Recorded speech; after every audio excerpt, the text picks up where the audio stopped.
Japan के ग्रामीण क्षेत्रों में लोग इन दिनों कोरोना वायरस से कहीं ज्यादा जंगली भालुओं के खौफ से परेशान हैं। यहाँ पिछले 6 महीनों के दौरान भालुओं के हमले की 13,000 से ज्यादा घटनाएं हुई हैं, जो 5 सालों में सबसे ज्यादा है।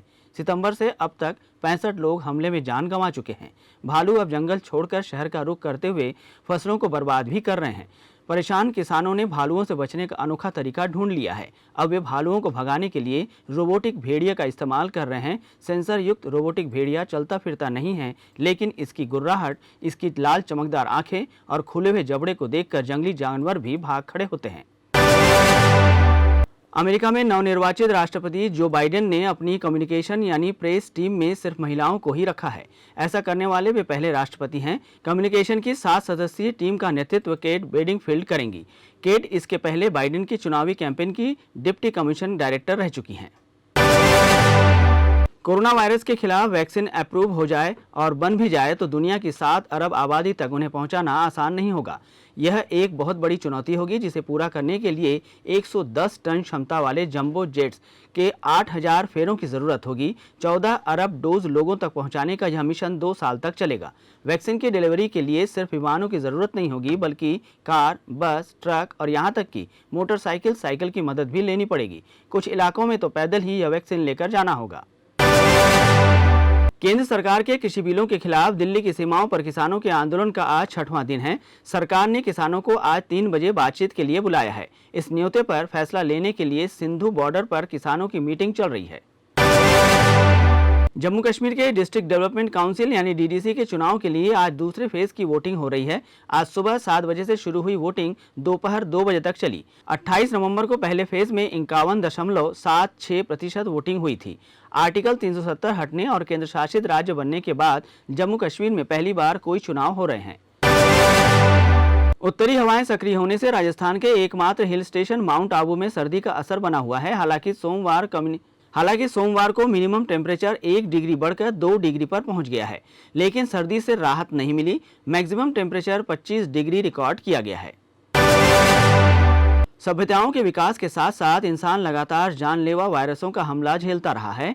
इनसे करोड़ों लोगों की जान भी चली गई। हर बार लगा कि इंसानों पर इससे बड़ा खतरा कभी नहीं मंडराया, मगर इंसानों ने बड़े से बड़े वायरस को काबू कर लिया। आधुनिक समय का ऐसा ही एक वायरस HIV, जो जानलेवा एड्स की वजह बनता है। कई दशकों के दहशत के बाद आखिर 2015 में संयुक्त राष्ट्र की अगुवाई में सभी देशों ने 2030 तक इसे दुनिया से मिटाने का ऐलान कर दिया है और हम धीरे धीरे इस ओर आगे भी बढ़ रहे हैं। इलाहाबाद की गीता जायसवाल कभी 1-1 रुपए के लिए परेशान थी। उसके पिता बेटी की पढ़ाई तक के लिए अच्छे से नहीं करवा पा रहे थे। आज महीने का 50,000 रुपए वो कमाती हैं। टिफिन सेंटर शुरू करने से लेकर इडली सांभर के स्टॉल तक उनकी कहानी इंस्पायरिंग है। हैदराबाद में निकाय चुनाव के लिए आज मतदान हो रहा है। इससे पहले यहां का एक चुनावी कैंपेन सुर्खियों में रहा है। राष्ट्रीय स्तर पर भी इसे खासी तवज्जो मिली। इसके पीछे वजह रही बीजेपी के बड़े नेताओं का मैदान में उतरना। गृह मंत्री अमित शाह, पार्टी अध्यक्ष JP नड्डा और यूपी के फायर ब्रांड मुख्यमंत्री योगी आदित्यनाथ जैसे दिग्गजों ने यह रोड शो और रैलियां की थी। अब सवाल उठता है कि आखिर निकाय चुनाव के लिए बीजेपी बड़े नेताओं को क्यों मैदान में उतार रही है। 90 के दशक में तो अटल आडवाणी विधानसभा चुनाव में ऐसा कैंपेन नहीं किया करते थे। संयुक्त राष्ट्र की रिपोर्ट कहती है हर 100 सेकंड में एक बच्चा HIV से संक्रमित होता रहा है।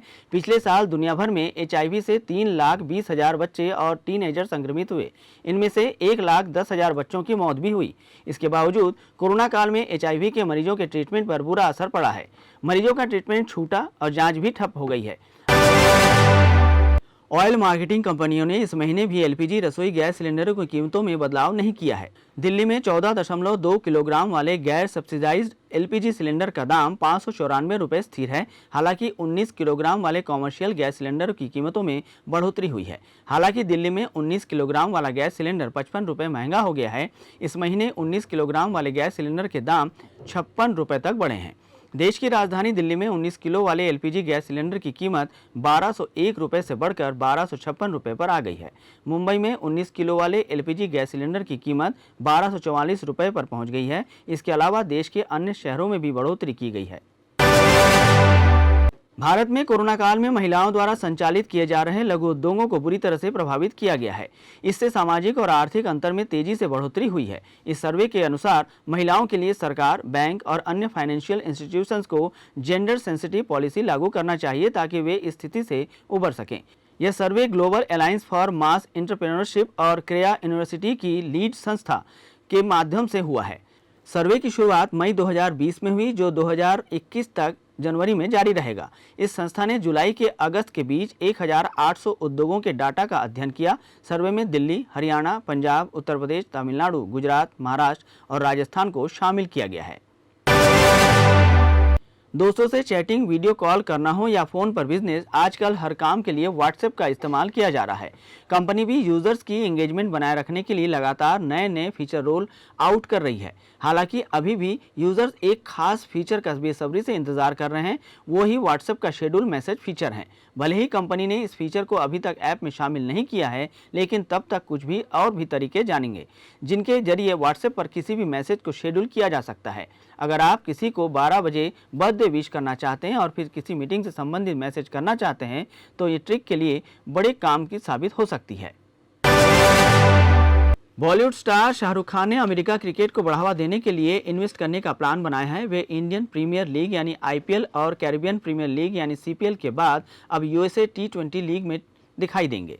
वे Los Angeles knight riders team के मालिक भी होंगे।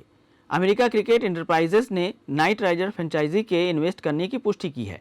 अमेरिका T20 लीग टीम में 6 टीमें शामिल होंगी। यह team New York, San Francisco, Washington DC, Chicago, Dallas और लॉस एंजलिस होगी।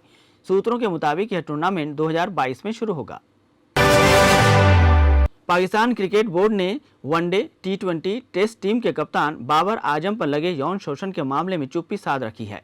हाल ही में एक लड़की ने बाबर पर 10 साल तक यौन शोषण और जान से मारने की धमकी देने का आरोप लगाया था। पीड़िता ने पीसीबी से बाबर को कप्तानी से हटाने की मांग भी की थी। इस पर पीसीबी के मुख्य कार्यकारी अधिकारी वसीम खान ने कहा कि बाबर पाकिस्तान क्रिकेट का भविष्य है। वे तीनों फॉर्मेट के कप्तान बने रहेंगे।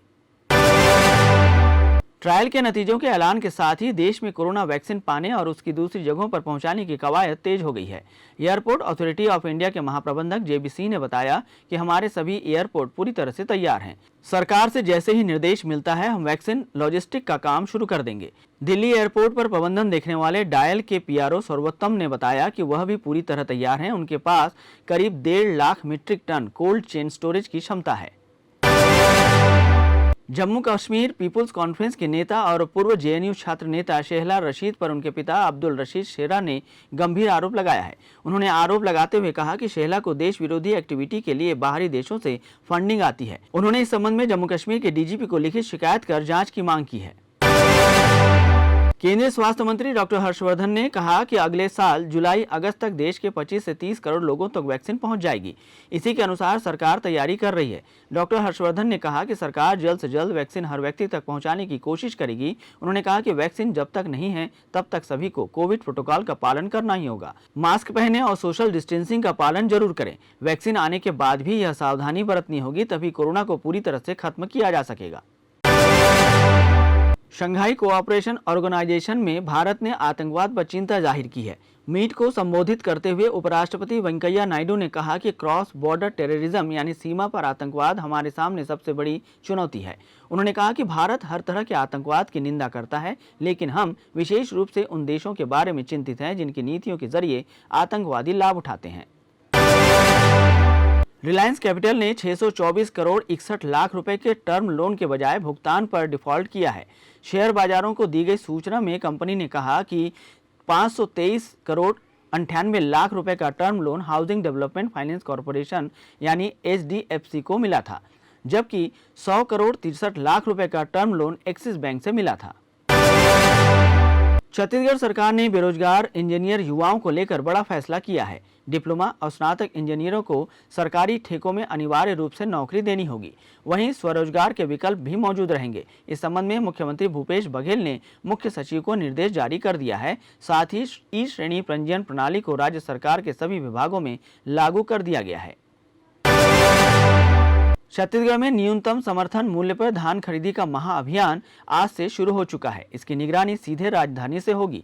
इसके लिए खाद्य और कृषि विभाग दोनों ने अपने अपने मुख्यालयों में कंट्रोल रूम बनाया है, जो अगले 61 दिनों तक 24 घंटे काम करेगी। यहां से धान की तस्करी समेत अन्य सभी गड़बड़ियों के साथ किसानों की समस्याओं पर निगाह रखी जाएगी। किसानों को तकलीफ से बचाने के लिए इस बार 2305 खरीदी केंद्र बनाए गए हैं। वहीं पिछले साल की तुलना में इस साल 2,45,000 ज्यादा किसानों ने पंजीयन भी कराया है। इस बार सरकार ने 90 लाख मीट्रिक टन खरीदी का लक्ष्य रखा है। सीएम भूपेश बघेल ने अफसरों से कहा कि धान खरीदी के दौरान किसानों को किसी भी प्रकार की असुविधा नहीं होनी चाहिए। खरीदी केंद्र में इस बार धान को भीगने से बचाने के लिए चबूतरे भी बनाए गए हैं। किसानों को 5 बार टोकन भी दिए जाएंगे। छत्तीसगढ़ के संस्कारधानी बिलासपुर में एक युवक शराब के नशे में मोहल्ले वालों को गालियां दे रहा था। इस पर पड़ोसी ने मना किया तो युवक का भाई घर से लाठी ले आया और उसे पीटने लगा। बीच बचाव करने आई पड़ोसी की बुजुर्ग मां और उसके चाचा को भी पीटा गया। मारपीट में तीनों को चोटें आई हैं। बुजुर्ग महिला के बेटे को गंभीर हालत में अस्पताल में भर्ती कराया गया है। मामला सकरी थाना क्षेत्र का है। छत्तीसगढ़ की राजधानी रायपुर में चाकूबाजी की घटनाएं थमने का नाम नहीं ले रही है। अब 17 साल के एक किशोर की चाकू से गोद कर हत्या कर दी गई है। इसके बाद शव को सड़क पर फेंककर आरोपी भाग निकले। पुलिस ने इस मामले में 2 आरोपियों को हिरासत में ले लिया है। 2 अन्य की तलाश की जा रही है। बताया जा रहा है कि पुरानी रंजिश के चलते वारदात को अंजाम दिया गया। दुर्ग से रायपुर आ रही एक कार में टाटीबंध चौक के पास रात अचानक आग लग गई। कार में पिछले हिस्से में लगी आग सामने की ओर आई और कुछ ही मिनटों में पूरी गाड़ी आग की लपटों में घिर गई। गाड़ी मालिक ने खिड़की से कूदकर अपनी जान बचाई। आग भड़कने के बाद दरवाजे भी लॉक हो गए थे। पुलिस के अनुसार आग जब पिछले हिस्से में लगी, गाड़ी चला रहे विनोद कुमार को पता नहीं चल पाया। वे अपनी धुन में चला रहे थे। उसके पीछे से आ रहे बाइक सवार ने उनकी गाड़ी को ओवरटेक कर उन्हें गाड़ी रोकने कहा। विनोद कुमार ने शीशा नीचे कर उससे कारण पूछा। बाइक सवार ने पीछे की ओर इशारा किया। उस समय तक आग की लपटें काफी फैल चुकी थी।